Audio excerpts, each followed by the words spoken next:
ಅಲ್ಲಿ ಎದ್ದು ಯಾರ್ಯಾರ ನೆನೆಯಲಿ ಎಳ್ಳು ಜೀರಿಗೆ ಬೆಳೆಯೋಳೆ ಭೂಮ್ತಾಯಿ ಎದ್ದೊಂದು ಗಳಿಗೆ ನೆನೆದೇನು ಎನ್ನುವಂತೆ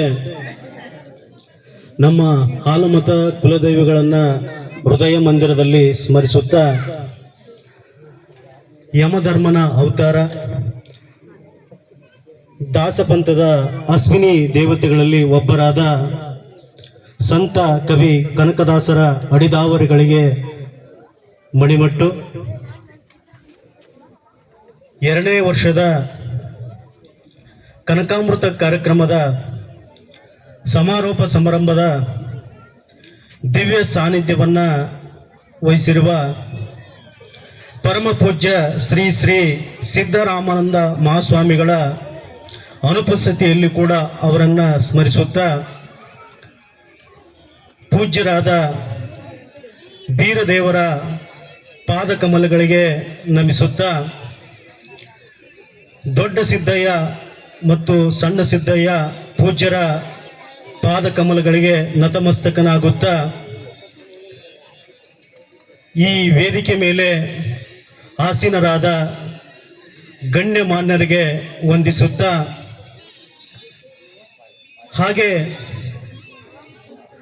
ಈ ಕನಕಾಮೃತ ಕಾರ್ಯಕ್ರಮದ ಸವಿಯಲು ಬಂದಿರುವ ನಮ್ಮ ಹಾಲುಮತ ಕುಲದ ಬಾಂಧವರಿಗೂ ಹಾಗೂ ಇತರ ಸಮಾಜದ ಬಂಧುಗಳಿಗೂ ಕೂಡ ವಂದಿಸುತ್ತಾ ಕಳೆದ ವರ್ಷ ಕನಕಾಮೃತ ಕಾರ್ಯಕ್ರಮಕ್ಕೆ ಚಿಂತನೆ ಮಾಡಲಿಕ್ಕೆ ಆಹ್ವಾನ ಕೊಟ್ಟಿದ್ರು. ನನಗನಿಸಿದ ಮಟ್ಟಿಗೆ ಆ ಒಂದು ಕಾರ್ಯಕ್ರಮದಲ್ಲಿ ಹಾಲುಮತ ಕುಲ ಕಸಬು ಸಾಹಿತ್ಯದ ಬಗ್ಗೆ ನಾನು ಚಿಂತನೆಯನ್ನು ಮಾಡಿದ್ದೆ. ಸ್ವಲ್ಪ ವಿಷಯದ ಹೊರಗೆ ಹೋಗಿ ನಾನು ಚಿಂತನೆ ಮಾಡಿದ್ದೆ ಅಂತ ಅನಿಸುತ್ತೆ. ಇಂದಿನ ಒಂದು ಕಾರ್ಯಕ್ರಮದಲ್ಲಿ ನನಗೆ ಚಿಂತನೆ ಮಾಡಲಿಕ್ಕೆ ಕೊಟ್ಟಿರ್ತಕ್ಕಂಥ ವಿಷಯ ದಾಸ ಶ್ರೇಷ್ಠರಾಗಿರ್ತಕ್ಕಂಥ ಕನಕದಾಸರ ವಿರಚಿತ ತಲ್ಲಣಿಸಿದ್ರು ಕಂಡ್ಯ ತಾಳು ಮನವೇ. ಕನಕದಾಸರು ಕನ್ನಡದ ಪ್ರಮುಖ ಸಂತ ಕವಿಗಳಲ್ಲಿ ಒಬ್ಬರಾಗಿದ್ದಾರೆ. ದಾಸ ಪರಂಪರೆಯಲ್ಲಿ ಬರುವ 250ಕ್ಕೂ ದಾಸರಲ್ಲಿ ಕನಕದಾಸರೊಬ್ಬರೇ ಕೆಳಪಂಗಡದ ದಾಸರು. ಕನ್ನಡ ಭಾಷೆಯ ಪ್ರಸಿದ್ಧ ಕೀರ್ತನಕಾರರು. ತಮ್ಮ ಕೀರ್ತನೆಗಳ ಮೂಲಕ ನಮ್ಮ ನಾಡಿನಲ್ಲಿರುವ ನಮ್ಮ ಸಮಾಜದಲ್ಲಿರುವ ಅಂಕುಡೊಂಕುಗಳನ್ನು ತಿದ್ದಿದವರು. ಈ ಕೀರ್ತನೆಗಳಲ್ಲಿ ಅವರ ಅದ್ಭುತ ಕವಿತಾ ಶಕ್ತಿ, ಪರಿಪೂರ್ಣ ಪ್ರತಿಭೆ, ವಿಚಾರ ಸ್ವಾತಂತ್ರ್ಯಗಳು ಹರಳಿವೆ.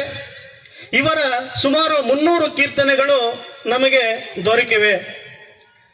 ಕನಕದಾಸರು ಕೇವಲ ಕರ್ನಾಟಕದಲ್ಲಿ ಅಷ್ಟೇ ಅಲ್ಲ, ತಮಿಳುನಾಡು, ಆಂಧ್ರ ಪ್ರದೇಶ ಮುಂತಾದ ಹಳ್ಳಿಗಳನ್ನು ಸಂಚರಿಸಿ ಕೀರ್ತನೆಗಳನ್ನು ರಚಿಸಿ ಸಂಗೀತ ನೀಡಿ ಸ್ವತಃ ಹಾಡಿ ಜನಪದರ ಬಳಿಗೆ ತೆರಳಿದ ಕನ್ನಡ ನಾಡು ನುಡಿಯ ಕೀರ್ತಿ ಧ್ವಜ ಕನಕದಾಸರಾಗಿದ್ದಾರೆ.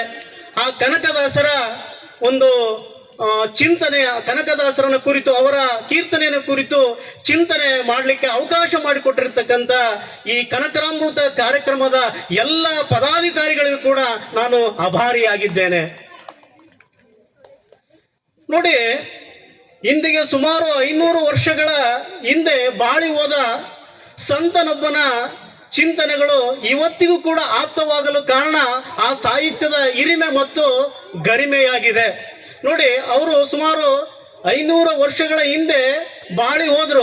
ಆದರೆ ಅವರ ಸಾಹಿತ್ಯದ ಒಂದು ಹಿರಿಮೆ ಏನಿದೆಯಲ್ಲ, ಮಹತ್ವ ಏನಿದೆಯಲ್ಲ, ಇವತ್ತಿಗೂ ಕೂಡ ಅದು ಅನ್ವಯಿಸುವುದನ್ನು ಕೂಡ ನಾವು ಕಾಣ್ತಾ ಇದ್ದೀವಿ. ಹಾಗಾಗಿ ಕನಕದಾಸರು ಇವತ್ತಿಗೂ ಕೂಡ ಅವರ ಚಿಂತನೆಗಳು ಇವತ್ತಿಗೂ ಕೂಡ ಅವು ಜೀವಂತವಾಗಿವೆ ಅನ್ನುವುದನ್ನು ಇಲ್ಲಿ ನಾವು ಮನಗಾಣಬಹುದಾಗಿದೆ. ನನಗೆ ನಮ್ಮ ಕನಕಾಮೃತ ಕಾರ್ಯಕ್ರಮದ ಸಮಯ ಒಂದು 30 ನಿಮಿಷ ಇರಲಿ ಅಂತ ನಮ್ಮ ಕಂಕರಾಮೃತ ಆಯೋಜಕರು ಹೇಳಿದರು. ಆದರೂ ಕೂಡ ಅವರಲ್ಲಿ ನಾನು ಒಂಚೂರು ವಿನಂತಿಯನ್ನು ಮಾಡಿಕೊಳ್ತಿದ್ದೀನಿ. ಯಾಕಂತಂದರೆ ವೇದಿಕೆ ಮೇಲೆ ಮಾತಾಡೋರಲ್ಲಿ ಕೂಡ ಒಂಚೂರು ನಾನು ಕೂಡ ಅವರಲ್ಲಿ ಕ್ಷಮೆಯನ್ನು ಕೂಡ ಕೇಳ್ತಿದ್ದೀನಿ.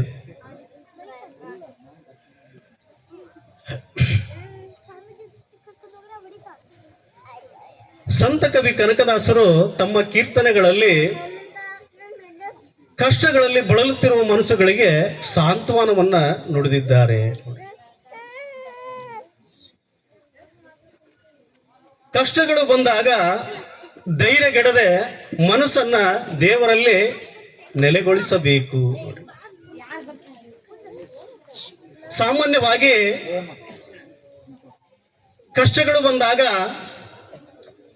ಎಲ್ಲ ಆತ್ಮಗಳ ಒಡೆಯನಾದ ಪರಮಾತ್ಮನಲ್ಲಿ ನಾವು ಮನಸ್ಸನ್ನ ನೆಲೆಗೊಳಿಸಬೇಕು.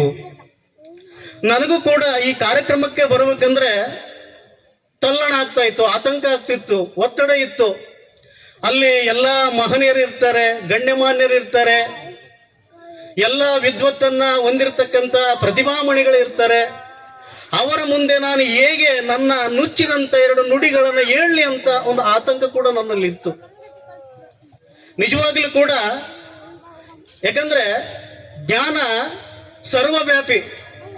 ಆ ಸರ್ವವ್ಯಾಪಿ ಜ್ಞಾನದಲ್ಲಿ ನಾನು ಒಂದು ಬೊಗಸೆ ನೀರನ್ನ ಕುಡಿದಿದ್ದೀನಿ.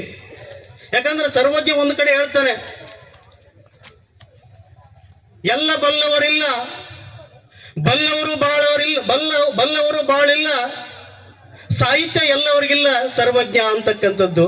ಅದಕ್ಕಾಗಿ ನಾನೇನಾದರೂ ಮಾತನಾಡುವಾಗ ಏನಾದರೂ ತಪ್ಪಾದರೆ ಅದನ್ನು ಹೊಟ್ಟೆಯೊಳಗೆ ಹಾಕ್ಕೊಳ್ರಿ ಅಂತಕ್ಕಂಥದ್ದನ್ನ ಹೇಳುತ್ತಾ ನಾನು ಈ ಕೀರ್ತನೆಯ ಉಪನ್ಯಾಸವನ್ನ ನಾನು ಆರಂಭ ಮಾಡ್ತಾ ಇದ್ದೀನಿ.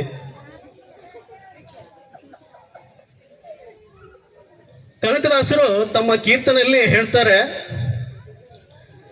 ತಲ್ಲಣಿಸಿದರು ಕಂಡ ತಾಳು ಮನವೇ ಎಲ್ಲರನ್ನು ಸಲುವನು ಇದಕ್ಕೆ ಸಂಶಯವಿಲ್ಲ. ಓ ಮನವೇ ತಳಮಳಗೊಳ್ಳಬೇಡ, ತಾಳ್ಮೆಯಿಂದಿರು, ಎಲ್ಲರನ್ನ ದೇವರು ಸಲುತ್ತಾನೆ, ಇದರಲ್ಲಿ ಯಾವುದೇ ಸಂಶಯ ಬೇಡ. ನೊಂದ ಮನಸ್ಸಿಗೆ ಭರವಸೆಯನ್ನ ತುಂಬಿದ್ದಾರೆ. ಸಾಮಾನ್ಯವಾಗಿ ಪ್ರತಿಯೊಬ್ಬರಲ್ಲಿ ಕೂಡ ಒಂದು ಆತಂಕ ಇರುತ್ತೆ. ಒಂದು ಮಗು ಶಾಲೆಗೆ ಹೋಗ್ಬೇಕಂತಕ್ಕಂಥ ಒತ್ತಡ, ಆತಂಕ, ಫೇರ್ ಬರಿಬೇಕಂತಕ್ಕಂಥ ಆತಂಕ, ಒತ್ತಡ. ಆ ಮಗು ಫೇರ್ ಬರೀದೇ ಇದ್ರೆ ಪೋಷಕರು ನಾವು ಕೂಡ ಫೇರ್ ಮಾಡಿಸ್ಬೇಕು ಅಂತಕ್ಕಂಥದ್ದು ಆತಂಕ.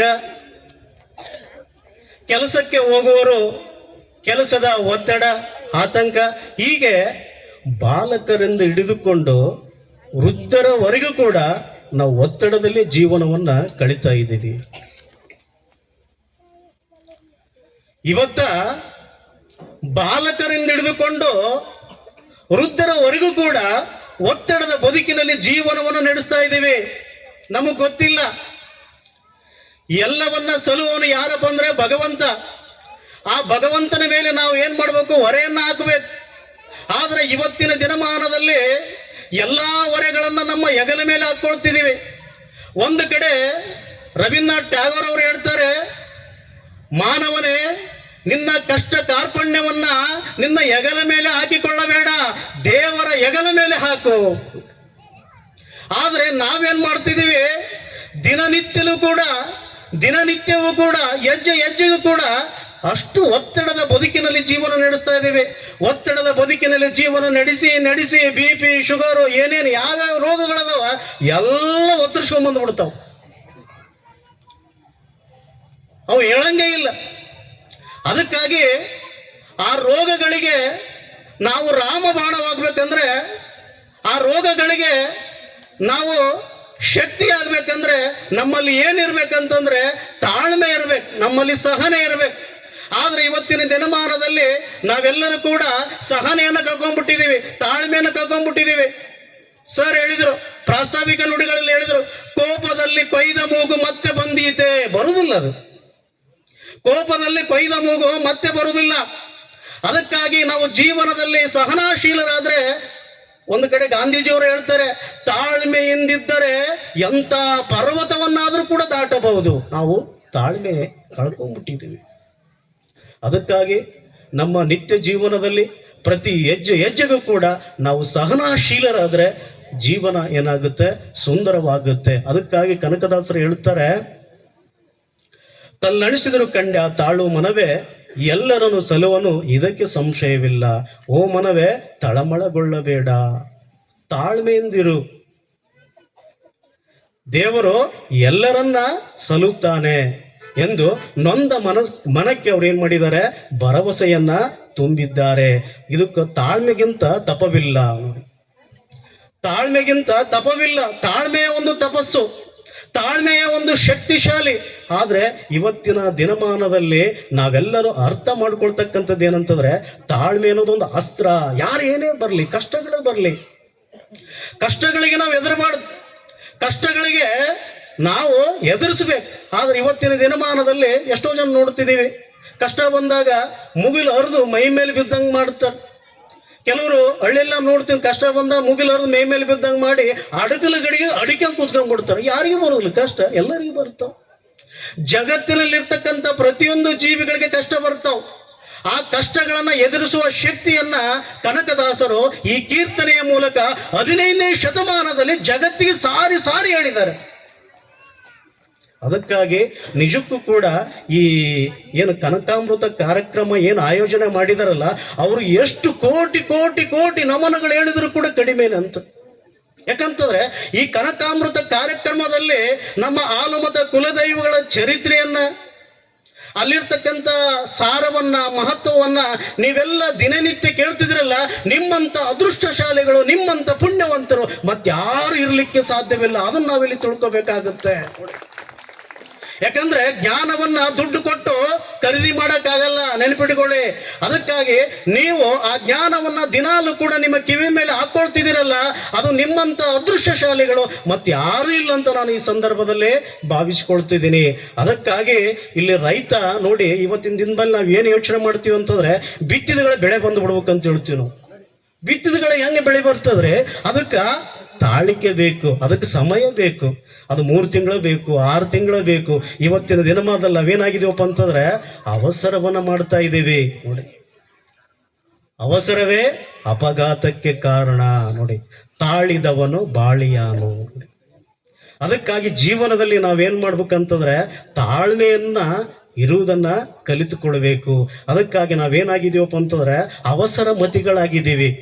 ಆ ಅವಸರ ಮತಿಯನ್ನ ಬಿಟ್ಟು ನಾವು ತಾಳ್ಮೆಯ ಮತಿಗಳಾದ್ರೆ ಜೀವನದಲ್ಲಿ ಏನೆಲ್ಲ ಸಾಧನೆ ಮಾಡಲಿಕ್ಕೆ ಸಾಧ್ಯವಿದೆ. ಎಷ್ಟೋ ಜನ ಸಾಧಕರು ತಾಳ್ಮೆಯಿಂದಿದ್ದೇ ಸಾಧನೆ ಮಾಡಿದ್ದಾರೆ. ಹೆಜ್ಜೆ ಹೆಜ್ಜೆಗೆ ಅವಮಾನ ಅನುಭವಿಸಿದ್ದಾರೆ, ಹೆಜ್ಜೆ ಹೆಜ್ಜೆಗೆ ನೋವು ಅನುಭವಿಸಿದ್ದಾರೆ, ಹೆಜ್ಜೆ ಹೆಜ್ಜೆಗೆ ತಾಪತ್ರಯಗಳನ್ನು ಎದುರಿಸಿದ್ದಾರೆ. ಅದಕ್ಕಾಗಿ ಅವರನ್ನು ನೋಡಿ ಕಲಿತುಕೊಳ್ಳುವಂಥದ್ದು ಸಾಕಷ್ಟು ಇರುತ್ತೆ.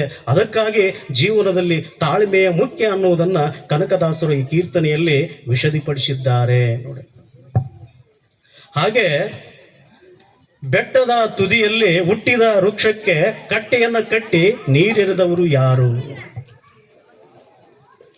ನೋಡಿ. ಬೆಟ್ಟದ ತುದಿಯಲ್ಲಿರ್ತಕ್ಕಂಥ ಮರಕ್ಕೆ, ಬೆಟ್ಟದ ತುದಿಯಲ್ಲಿ ಹುಟ್ಟಿ ಬೆಳೆದ ಮರಕ್ಕೆ ಮನುಷ್ಯರಾರು ಕಟ್ಟೆಯನ್ನು ಕಟ್ಟಿ ನೀರೆರೆದು ಬೆಳೆಸಿರುವುದಿಲ್ಲ ನೋಡಿ. ನೋಡಿ, ನಾವು ಇವತ್ತೆಲ್ಲ ನಾವೆಲ್ಲ ಹಳ್ಳಿಯಲ್ಲಿ ಹುಟ್ಟಿದವರು, ಹಳ್ಳಿಯಲ್ಲಿ ವಾಸವಾಗಿದ್ದೀವಿ. ನಿಜಕ್ಕೂ ನೀವು ಪಟ್ಟಣ ವಾಸಿಗಳು, ನೀವು ಮನೆ ಮುಂದೆ ಅಲಂಕಾರಿಕ ಗಿಡಗಳನ್ನು ಹಾಕ್ತೀರಿ, ತುಳಸಿ ಗಿಡಗಳನ್ನು ಹಾಕ್ತೀರಿ. ಆ ತುಳಸಿ ಗಿಡಕ್ಕೆ ನೀವೇನು ಮಾಡ್ತೀರಿ ಅಂತಂದರೆ ಒಳ್ಳೆ ಮಣ್ಣು ತರ್ತೀರಿ. ಆ ಒಳ್ಳೆ ಮಣ್ಣು ತಂದು ಬೀಜ ಹಾಕಿ, ಅದಕ್ಕೆ ಗೊಬ್ಬರ ಹಾಕಿ, ಅದಕ್ಕೆ ನೀರು ಹಾಕಿ ಕಾಳಜಿ ಪೂರ್ವಕವಾಗಿ ನೋಡಿಕೊಳ್ತೀರಿ. ಆದರೂ ಒಣಗಿ ಹೋಗ್ತದೆ. ನಿಮ್ಮ ಮನೆ ಮುಂದೆ ಒಳ್ಳೆ ಕೆಂಪು ಮಣ್ಣು ತರ್ತೀರಿ, ಅದಕ್ಕೆ ಬೀಜ ಹಾಕ್ತೀರಿ, ಅದಕ್ಕೆ ನೀರು ಹಾಕ್ತೀರಿ, ಗೊಬ್ಬರ ಹಾಕ್ತೀರಿ, ಪ್ರೀತಿ ಪೂರ್ವಕವಾಗಿರ್ತಕ್ಕಂಥ ಕಾಳಜಿಯಿಂದ ಅದನ್ನೇನ್ ಮಾಡ್ತೀರಿ, ಬೆಳೆಸ್ತೀರಿ. ಅದನ್ನೆಲ್ಲ ಬೆಳೆಸಿದ್ರು ಕೂಡ ಅದೇನಾಗುತ್ತೆ, ಒಣಗಿ ಹೋಗುತ್ತೆ ನೋಡಿ. ಅದೇ ಭಗವಂತ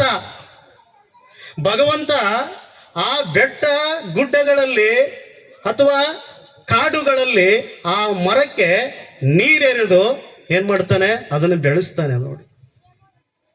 ಅದಕ್ಕಾಗಿ ಬೆಟ್ಟದ ತುದಿಯಲ್ಲಿ ಹುಟ್ಟಿರುವ ವೃಕ್ಷಕ್ಕೆ ಮನುಷ್ಯರ್ಯಾರು ಕಟ್ಟಿಯನ್ನು ಕಟ್ಟಿ ನೀರೆರೆದು ಬೆಳೆಸಿ ಅದನ್ನು ರಕ್ಷಿಸಿರುವುದಿಲ್ಲ.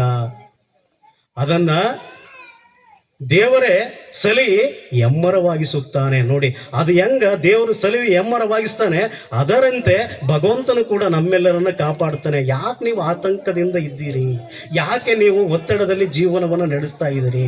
ನೋಡಿ, ಎಷ್ಟೋ ಜನ ಹೇಳ್ತಿದ್ವಿ, ಏನು ಮಾಡ್ಬೇಕಪ್ಪ ಜೀವನ, ಇಷ್ಟೇ ನನ್ನ ಜೀವನ, ಏನು ಮಾಡ್ಬೇಕು, ಹೆಜ್ಜೆ ಹೆಜ್ಜೆಗೆ ನನಗೆ ಒಂದಿಲ್ಲ ಕಷ್ಟಗಳು ಬರ್ತವೆ. ಕಷ್ಟಗಳು ಬರುವುದು ಯಾಕಂತಂದ್ರೆ ನಮ್ಮನ್ನು ಪರೀಕ್ಷೆ ಮಾಡುವುದಕ್ಕಾಗಿ ಕಷ್ಟಗಳು ಬರ್ತವೆ.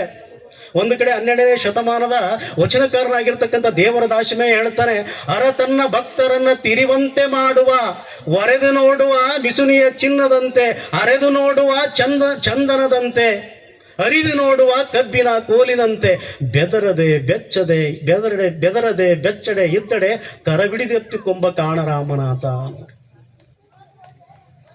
ನೋಡಿ, ದೇವರ ದಾಸಮೇನ ಏನು ಹೇಳ್ತಾರೆ ಅಂತಂದ್ರೆ, ಶಿವನು ನಮ್ಮನ್ನ ಪರೀಕ್ಷೆ ಮಾಡಲಿಕ್ಕೆ ನಾನಾ ಥರದ ಪೆಟ್ಟುಗಳನ್ನು ಹಾಕ್ತಾನೆ, ನಾನಾ ಥರದ ಪರೀಕ್ಷೆಯನ್ನ ಮಾಡ್ತಾನೆ. ಆಗಲೂ ಕೂಡ ನಾವು ಮನಸ್ಸನ್ನ ಪ್ರಶಾಂತವಾಗಿ ಇಟ್ಟುಕೊಳ್ಬೇಕು. ನಮ್ಮ ಜೀವನದಲ್ಲಿ ಕಷ್ಟ ನಷ್ಟಗಳು ಸುಖ ದುಃಖಗಳು ಬಂದೇ ಬರ್ತವೆ. ನಮ್ಮ ಜೀವನದಲ್ಲಿ ಕಷ್ಟ ನಷ್ಟಗಳು ಸುಖ ದುಃಖಗಳು ಬಂದೇ ಬರ್ತವೆ. ಅಂತ ಸಮಯದಲ್ಲಿ ಮನಸ್ಸನ್ನು ಪ್ರಶಾಂತವಾಗಿಟ್ಟುಕೊಳ್ಳುವುದು ನಿಜವಾದಂಥ ಸಾಧನೆ. ಮನಸ್ಸನ್ನ ಪ್ರಶಾಂತವಾಗಿಟ್ಟುಕೊಳ್ಳೋದು ನಿಜವಾದಂಥ ಸಾಧನೆ. ಆದ್ರೆ ನಾವೇನು ಮಾಡ್ತಿದ್ದೀವಿ? ಗಡಿಬಿಡಿಯಲ್ಲಿ ಬದುಕನ್ನು ದುಡ್ತಾ ಇದ್ದೀವಿ. ನಾನಾ ಥರದ ರೋಗಗಳಿಗೆ ನಾವೇನು ಮಾಡ್ತಿದ್ದೀವಪ್ಪ ಅಂದರೆ ಆಹ್ವಾನ ಕೊಡ್ತಾ ಇದ್ದೀವಿ. ಇದು ನಾವು ಮಾಡ್ತಕ್ಕಂಥ ಒಂದು ದೊಡ್ಡ ತಪ್ಪಾಗಿದೆ. ಅದಕ್ಕಾಗಿ ಇಲ್ಲಿ ಕನಕದಾಸರು ಹೇಳುವುದೇನಂತಂದ್ರೆ, ಹೇಗೆ ಆ ಬೆಟ್ಟದ ತುದಿಯಲ್ಲಿ ಹುಟ್ಟಿರುವ ಮರಕ್ಕೆ ಮನುಷ್ಯರು ಯಾರು ಕಟ್ಟೆಯನ್ನು ಕಟ್ಟಿ ನೀರೆರೆದು ಅದನ್ನು ಬೆಳೆಸಿ ರಕ್ಷಿಸುವುದಿಲ್ಲವೋ, ಅದೇ ರೀತಿಯಲ್ಲಿ ಭಗವಂತನು ಕೂಡ ಆ ಬೆಟ್ಟದ ತುದಿಯಲ್ಲಿ ಹುಟ್ಟಿರ್ತಕ್ಕಂಥ ಮರಕ್ಕೆ ಅದನ್ನು ಸಲಿ ಎಮ್ಮರವಾಗಿಸುತ್ತಾನೆ. ಅದೇ ರೀತಿಯಲ್ಲಿ ನಮ್ಮನ್ನು ಕೂಡ ಕಾಪಾಡ್ತಾನೆ ಅನ್ನೋ ಮಾತನ್ನ ಇಲ್ಲಿ ಹೇಳ್ತಾರೆ.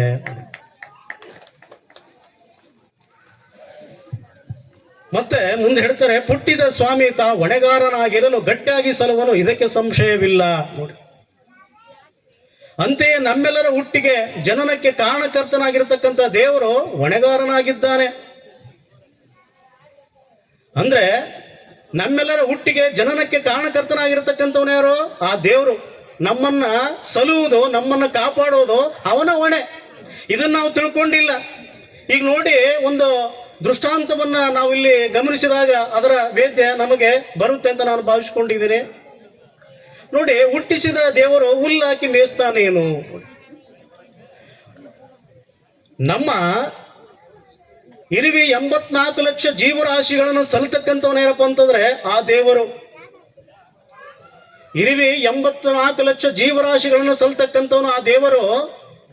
ಅದೇ ರೀತಿಯಾಗಿ ಮನುಷ್ಯನಾಗಿರ್ತಕ್ಕಂಥ ನಮ್ಮನ್ನು ಕೂಡ ಅವನು ಸಲುವುದಿಲ್ಲವೇ? ಸಲುತ್ತಾನೆ. ನಮ್ಮ ಹುಟ್ಟಿಗೆ, ನಮ್ಮ ಜನನಕ್ಕೆ ಕಾರಣಕರ್ತನಾಗಿರ್ತಕ್ಕಂಥ ಆ ದೇವರು ನಮ್ಮನ್ನು ಏನ್ ಮಾಡ್ತಾನೆ? ಕಾಪಾಡ್ತಾನೆ. ಇದರಲ್ಲಿ ಯಾವುದೇ ಸಂಶಯ ಬೇಡ ಅನ್ನೋ ಮಾತನ್ನ ಕನಕದಾಸರು ಏನ್ ಮಾಡ್ತಾರೆ? ಈ ಕೀರ್ತನೆಯಲ್ಲಿ ಹೇಳ್ತಾರೆ. ಪಾರ್ವತಿ ಮತ್ತು ಪರಮೇಶ್ವರನಿಗೆ ಒಂದು ವಾಗ್ವಾದ ಶುರುವಾಯ್ತಂತೆ. ಪಾರ್ವತಿಗೂ ಮತ್ತು ಪರಮೇಶ್ವರನಿಗೆ ಒಂದು ವಾಗ್ವಾದ ಶುರುವಾಯ್ತಂತೆ. ಪಾರ್ವತಿ ಪರಮೇಶ್ವರನಿಗೆ ಹೇಳಿಲ್ಲಂತೆ, ನೀವು 84 ಲಕ್ಷ ಜೀವರಾಶಿಗಳನ್ನ ಸಲುತ್ತೀರಂತ ಹೇಳ್ತಿರಲ್ಲ, ಅದು ಸುಳ್ಳು. ಆಗ ಪರಮೇಶ್ವರ ಅಂದ, ನಾನು 84 ಲಕ್ಷ ಜೀವರಾಶಿಗಳನ್ನ ಸಲುತ್ತೇನೆ, ನೀನು ಬೇಕಾದ್ರೆ ಪರೀಕ್ಷೆ ಮಾಡಿ ನೋಡು ಅಂತ ತಿಳ್ಕೊಂಡು ಆ ಶಿವ ಪಾರ್ವತಿಗೆ ಹೇಳಿದ. ಆಗ ಪಾರ್ವತಿ ಏನು ಮಾಡಿದ್ಲು? ಎಲ್ಲವನ್ನ ಪರೀಕ್ಷೆ ಮಾಡ್ಕೊಂತ ಹೋದ್ಲು. ಆ ಎಲ್ಲ ಜೀವಿಗಳಿಗೆ, ಇರುವಿ 84 ಲಕ್ಷ ಜೀವರಾಶಿಗಳಿಗೆ ಅಲ್ಲಲ್ಲಿ ಏನು ಮಾಡಿದ್ದ? ಆಹಾರವನ್ನ ಇಟ್ಟಿದ್ದಂತೆ. ಕೊನೆಗೆ ಆ ಪಾರ್ವತಿ ದೇವಿ ಏನ್ ಮಾಡಿದ್ಲು? ಒಂದು ಡಬ್ಬದಲ್ಲಿ ಇರುವೆಗಳನ್ನ ಮುಚ್ಚಿಟ್ಟಿದ್ಲಂತೆ. ಕೊನೆಗೆ ಆ ಡಬ್ಬವನ್ನು ತೆಗೆದು ನೋಡ್ತಾಳೆ. ಆ ಡಬ್ಬದಲ್ಲಿ ಕೂಡ ಏನಿತ್ತಪ್ಪ ಅಂತಂದ್ರೆ ಸಕ್ಕರೆ ಇತ್ತಂತೆ. ನೋಡಿ, ಹಾಗಾಗಿ ಆ ನಮ್ಮ ಜನನಕ್ಕೆ, ನಮ್ಮ ಹುಟ್ಟಿಗೆ ಕಾರಣಕರ್ತನಾಗಿರ್ತಕ್ಕಂಥ ಆ ದೇವರು ಏನ್ ಮಾಡ್ತಾನೆ? ಸಲ್ಲುತ್ತಾನೆ, ಕಾಪಾಡ್ತಾನೆ. ಇದರಲ್ಲಿ ಯಾವುದೇ ಸಂಶಯ ಬೇಡ ಅಂತಕ್ಕಂಥ ಮಾತನ್ನ ಕನಕದಾಸರು ಈ ಒಂದು ಕೀರ್ತನೆಯಲ್ಲಿ ಏನ್ ಮಾಡ್ತಾರೆ? ವಿವರಿಸ್ತಾರೆ. ನೋಡಿ, ಅಡವಿಯೊಳಗಾಡುವ ಮೃಗಪಕ್ಷಿಗಳಿಗೆಲ್ಲ ಅಡಿಗಡಿಗೆ ಆಹಾರವ ಇತ್ತವರು ಯಾರು?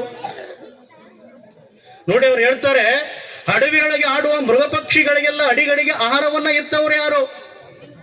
ಕಾಡಿನಲ್ಲಿ ನಾನಾ ಬಗೆಯ ಪ್ರಾಣಿಗಳಿವೆ, ಹಾಗೆ ಅವುಗಳ ಆಹಾರ ಕ್ರಮವೇ ಬೇರೆ ಬೇರೆಯಾದದ್ದು. ಅಂತೆಯೇ ಪಕ್ಷಿ ಸಂಕುಲಗಳು ಕೂಡ ವಾಸಿಸ್ತವೆ. ಅವುಗಳಿಗೆ ಬೇಕಾದ ಆಹಾರವನ್ನ ಹೆಜ್ಜೆ ಹೆಜ್ಜೆಗೆ ಒತ್ತು ಒತ್ತಿಗೆ ಒದಗಿಸುವನು ದೇವನಲ್ಲವೇ? ನೋಡಿ ಏನ್ ಹೇಳ್ತಾರೆ,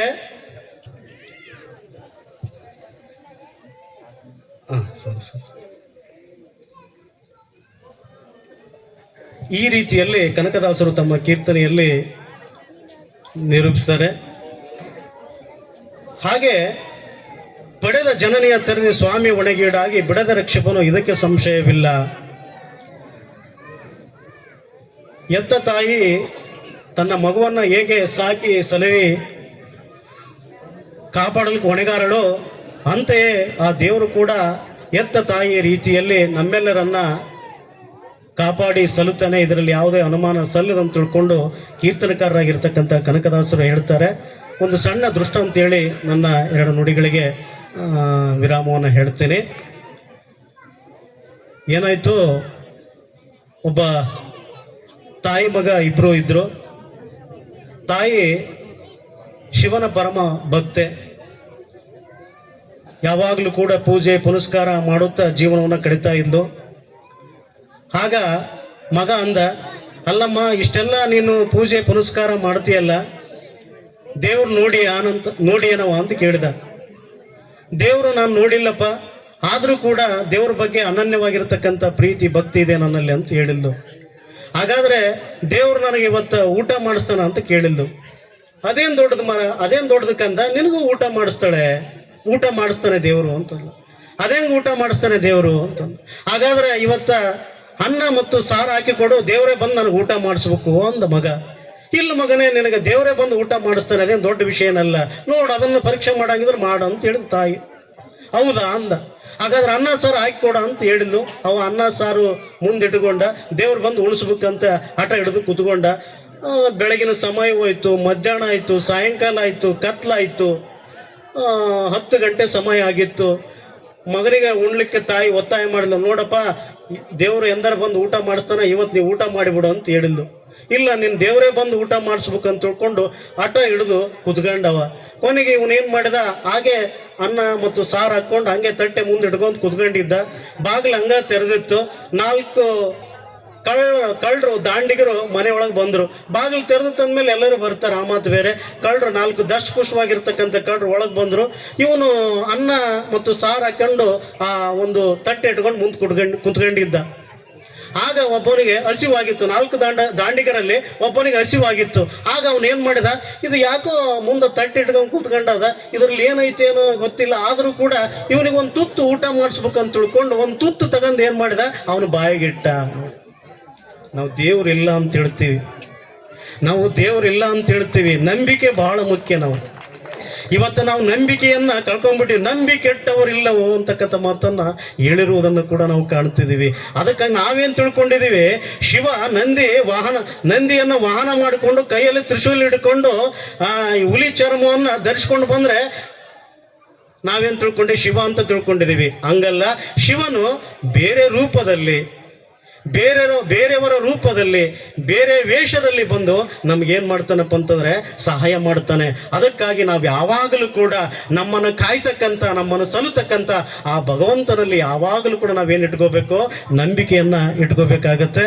ಹಾಗೆ ನವಿಲಿಗೆ ಚಿತ್ರವನ್ನು ಬರೆದವರು ಯಾರು, ಪವಳದ ಲತೆಗೆ ಕಂಪಿಟ್ಟವರು ಯಾರು, ಕನಕದಾಸರು ದೇವರ ಕೃಪೆಯನ್ನು ಇನ್ನಷ್ಟು ಉದಾಹರಣೆಗಳ ಮೂಲಕ ಈ ಕೀರ್ತನೆಯಲ್ಲಿ ನಿರೂಪಿಸಿದ್ದಾರೆ. ನವಿಲಿನ ಗರಿಗಳ ಸೌಂದರ್ಯಕ್ಕೆ ಮನಸೋಲದವರು ಯಾರು? ನೋಡಿ, ನವಿಲಿನ ಗರಿಗಳ ಸೌಂದರ್ಯಕ್ಕೆ ಮನಸೋಲದವರು ಯಾರು? ನಿಜಕ್ಕೂ ಕೂಡ ಸಾಯಂಕಾಲದ ಸಂದರ್ಭದಲ್ಲಿ ತುಂತುರು ಮಳೆ ಬರ್ತಾ ಇರ್ತದೆ. ಅಂತಹ ಸಂದರ್ಭದಲ್ಲಿ ನವಿಲು ಗರಿಬಿಚ್ಚಿ ಕುಣಿಯುವುದನ್ನು ನೋಡಲಿಕ್ಕೆ 2 ಕಣ್ಣುಗಳು ಕೂಡ ಸಾಲದು. ಎಷ್ಟು ನಯನ ಮನೋಹರವಾಗಿರುತ್ತೆ. ನಾನು ನೋಡಿದ ಹಾಗೆ ನವಿಲು ಇವತ್ತು ಭಿನ್ನ ಬಣ್ಣದ ನವಿಲುಗಳನ್ನು ನೋಡಿದೀವಿ ನಾವು.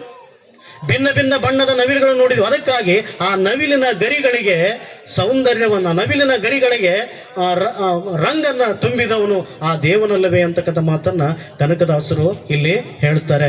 ಅದೇ ರೀತಿ ಅವಳದ ಲತೆಗೆ ಕೆಂಪು ಬಣ್ಣವನ್ನ ಕೊಟ್ಟವನು ಆ ದೇವನಲ್ಲವೇ. ಅದಕ್ಕಾಗಿ ಆ ಭಗವಂತನ ಕೃಪೆಯನ್ನ ಆ ಕನಕದಾಸರು ಈ ಕೀರ್ತನೆಯಲ್ಲಿ ಏನ್ ಮಾಡ್ತಾರೆ, ನಿರೂಪಿಸ್ತಾರೆ. ಹಾಗೆ ಸವಿ ಮಾತಿನ ಹರಗಳಿಗೆ ಹಸಿರು ಬರೆದವರು ಯಾರು, ಅವನೇ ಸಲುವನು, ಇದಕ್ಕೆ ಸಂಶಯವಿಲ್ಲ. ಸವಿ ಮಾತುಗಳನ್ನು ಆಡ್ತಕ್ಕಂಥ ಮುದ್ದುಗಳಿಗೆ ಬಹುಶಃ ಯಾರೋ ಹೇಳ್ತಿದ್ರು ನಮ್ಮೂರಲ್ಲಿ, ನನಗೆ ಗೊತ್ತಿಲ್ಲ, ಅಂತೆ ಕಂತೆಗಳ ಬಗ್ಗೆ ನಾನು ಹೇಳ್ತಾ ಇದ್ದೀನಿ. ನಮ್ಮೂರಲ್ಲಿ ಯಾರೋ ಒಂದು ಗಿಳಿ ಸಾಕಿದ್ರಂತೆ. ಯಾರೋ ಅವ್ರ ಮನೆಯೊಳಗೆ ಬಂದನಪ್ಪ ಅಂದ್ರೆ ಬಸಪ್ಪ ಅಂತ ಅಂತಿದ್ದಂತೆ. ಅಮರಪ್ಪಂದ ಅಂತಿತ್ತಂತ. ಅಂದ್ರೆ ಆ ಮುದ್ದುಗಿಳಿಗೆ, ಅಂದ್ರೆ ಮುದ್ದು ಮಾತನಾಡುವ ಅರಗಳಿಗೆ ಹಸಿರು ಬಣ್ಣವನ್ನ ಬಳೆದವರು ಆ ದೇವನಲ್ಲವೇ. ಅದಕ್ಕಾಗಿ ಆ ದೇವರ ಕೃಪೆಯನ್ನ ಇಲ್ಲಿ ಕನಕದಾಸರು ಈ ಒಂದು ಕೀರ್ತನೆಯಲ್ಲಿ ಏನ್ ಮಾಡ್ತಾರಪ್ಪ ಅಂದ್ರೆ ಅಭಿವ್ಯಕ್ತಿ ಪಡಿಸ್ತಾರೆ. ಅದೇ ರೀತಿಯಲ್ಲಿ ಇವತ್ತ ನಾನು ಒಂದು ಮಾತಲ್ಲಿ ಹೇಳಲಿಕ್ಕೆ ಇಚ್ಛೆ ಪಡ್ತೀನಿ. ಏನಪ್ಪಾ ಅಂತಂದ್ರೆ ಇವತ್ತು ಕಾಗೆಗಳು ಕರಗಿದವಂತ ನಾನು ನೋಡಿದ್ದೀನಿ. ಬಿಳಿಯ ಕಾಗೆಯನ್ನು ಕೂಡ ನೋಡಿದ್ದೀನಿ. ಅದು ದೇವರ ಕೃಪೆ ತಾನೆ. ಕಾಗೆಗಳು ಏನು ಹೇಳ್ತಾರೆ ಅಂತಂದ್ರೆ ಕಾಗೆಗಳು ಸ್ನಾನ ಮಾಡಿದ್ರು ಕೂಡ ಬೆಳ್ಳಗಾಗುವುದಿಲ್ಲ ಅನ್ನುವುದನ್ನು ನಾನು ಕೇಳಿದ್ದೀನಿ. ಆದರೆ ಇವತ್ತಿನ ಕಾಗೆಗಳು ಸ್ನಾನ ಮಾಡಿದ್ರೆ ಬೆಳ್ಳಗಾಗುವುದಿಲ್ಲ, ಆದರೆ ಬಿಳಿ ಕಾಗೆಗಳನ್ನು ನಾನು ನೋಡಿದ್ದೀನಿ. ಅದಕ್ಕಾಗಿ ನಿಜಕ್ಕೂ ಕೂಡ ನನಗೆ ಅಚ್ಚರಿ ಆಗ್ತಕ್ಕಂಥದ್ದು ಏನಪ್ಪ ಅಂತಂದ್ರೆ ಇವೆಲ್ಲವೂ ಕೂಡ ದೇವರ ಕೃಪೆ ಮಾಡಿ ಅವುಗಳನ್ನ ಏನ್ ಮಾಡಿದಾನಪ್ಪ ಅಂದ್ರೆ ಸಲುತ್ತಾ ಇದ್ದಾನೆ ಅನ್ನೋ ಮಾತನ್ನ ಈ ಕನಕದಾಸರು ಏನ್ ಮಾಡ್ತಾರೆ, ಈ ಕೀರ್ತನೆಯಲ್ಲಿ ಹೇಳ್ತಾರೆ. ಈ ಎಲ್ಲವನ್ನು ದೇವರ ಕೃಪೆ ತೋರಿ ಇಲ್ಲಿ ಎಲ್ಲವನ್ನ ದೇವರ ಕೃಪೆ ತೋರಿ ಕರುಣಿಸಿದ್ದಾನೆ ಅನ್ನೋ ಮಾತನ್ನ ಇಲ್ಲಿ ಹೇಳ್ತಾರೆ. ಅದೇ ರೀತಿಯಲ್ಲಿ ನಮ್ಮೆಲ್ಲರೂ ಕೂಡ ಸಲ್ತಾನೆ, ಇದರಲ್ಲಿ ಯಾವುದೇ ಅನುಮಾನ ಸಲ್ಲದು ಅಂತಕ್ಕಂಥ ಮಾತನ್ನ ಇಲ್ಲಿ ಹೇಳಲಾಗುತ್ತೆ. ಕೊನೆಗೆ ಇನ್ನೊಂದೆರಡು ಸಾಲದವ, ಆದರೂ ಕೂಡ ಸರ್ ನನಗೆ ಚೀಟಿ ಕೊಟ್ಟಿದ್ರು, ಅದನ್ನು ಮುಗಿಸಿದ್ರೆ ಅದಕ್ಕೆ ಅರ್ಥ ಬರುತ್ತೆ ಅನ್ನೋ ರೀತಿಯಲ್ಲಿ ನಾನು ಏನು ಮಾಡ್ತಿದ್ದೆ, ಮುಗಿಸಿಬಿಡ್ತಿದ್ವಿ. ಕಲ್ಲಿನಲ್ಲಿ ಹುಟ್ಟಿ ಕೂಗುವ ಕಪ್ಪೆಗಳಿಗೆಲ್ಲ ಅಲ್ಲಲ್ಲಿಗೆ ಆಹಾರವನ್ನು ತಂದು ಇವರ ಆರು ಅಂತಕ್ಕಂಥದ್ದು ಕೂಡ ಕನಕದಾಸರಿ ಕೊನೆಯ ಚರಣದಲ್ಲಿ ಕೂಡ ದೈವ ಕೃಪೆಯ ವಿವರಗಳನ್ನು ಕೂಡ ಇಲ್ಲಿ ಒದಗಿಸಿ ಹೇಳ್ತಾರೆ. ಅವರೇ ಹೇಳಿರುವಂತೆ ಕಪ್ಪೆ ಒಂದು ಕ್ಷುದ್ರ ಜೀವಿ ಎಲ್ಲೋ ಕಲ್ಲಿನ ಸಂಧಿಯಲ್ಲಿ ಹುಟ್ಟಿ, ನೋಡಿ ಕಪ್ಪೆ ಒಂದು ಕ್ಷುದ್ರ ಜೀವಿ ಎಲ್ಲೋ ಕಲ್ಲಿನ ಸಂಧಿಯಲ್ಲಿ ಹುಟ್ಟಿ ಒಟ ಗುಟ್ಟುತ್ತಾ ಬದುಕುತ್ತದೆ. ಅದಕ್ಕೆ ಅದಿರುವ ಸ್ಥಳಕ್ಕೆ ಅದರ ಪಾಲಿನ ಆಹಾರವನ್ನು ಒದಗಿಸುವನು ದೇವನಲ್ಲವೇ. ನೋಡಿ ಎಲ್ಲೋ ಒಂದು ಕಲ್ಲಿನ ಸಂಧಿಯಲ್ಲಿ ಹುಟ್ಟಿ ಒಟ ಗುಟ್ಟುತ್ತಾ ಅದು ಬದುಕುತ್ತದೆ. ಅದಕ್ಕೆ ಅದಿರುವ ಸ್ಥಳಕ್ಕೆ ಅದರ ಪಾಲಿನ ಆಹಾರವನ್ನು ಒದಗಿಸುವನು ದೇವನಲ್ಲವೇ ಅನ್ನೋ ಮಾತನ್ನ ಇಲ್ಲಿ ಕನಕದಾಸರು ಏನ್ ಮಾಡ್ತಾರೆ ಅಂತಂದ್ರೆ ಆ ಒಂದು ದೈವ ಕೃಪೆಯ ವಿವರಗಳನ್ನ ಈ ಒಂದು ಕೀರ್ತನೆಯಲ್ಲಿ ವಿಶದೀಪಡಿಸ್ತಾ ಇದ್ದಾರೆ. ಕೊನೆಗೆ ಬಲ್ಲಿದನು ಕಾಗಿಲೆದೆ ಆದಿಕೇಶವರಾಯ ಎಲ್ಲರೂ ಸಲುವನು, ಇದಕ್ಕೆ ಸಂಶಯವಿಲ್ಲ. ಅದರಂತೆ ಸರ್ವಜ್ಞನಾದ ಎಲ್ಲವನ್ನ ಬಲ್ಲವನಾಗಿರ್ತಕ್ಕಂಥ ಕಾಗಿನೆಲೆ ಆದಿಕೇಶವ ಸ್ವಾಮಿ ಎಲ್ಲರ ಕಷ್ಟಗಳನ್ನು ದೂರ ಮಾಡಿ ಸುಖಿಯಾಗಿಸುತ್ತಾನೆ, ಕಾಪಾಡುತ್ತಾನೆ, ಇದರಲ್ಲಿ ಯಾವುದೇ ಸಂಶಯ ಬೇಡ ಅಂತಕ್ಕಂಥ ಮಾತನ್ನ ಇಲ್ಲಿ ಹೇಳ್ತಾರೆ. ಕೊನೆಗೆ ಒಂದು ಸಣ್ಣ 2 ಸಾಲುಗಳನ್ನು ಹೇಳಿ ನನ್ನ ಮಾತುಗಳಿಗೆ ಕೊನೆ ಹೇಳ್ತಾ ಇದ್ದೀನಿ. ಒಬ್ಬ ಮೂಢ ಒಂದು ಮರವನ್ನು ಹತ್ತಿದ್ದ.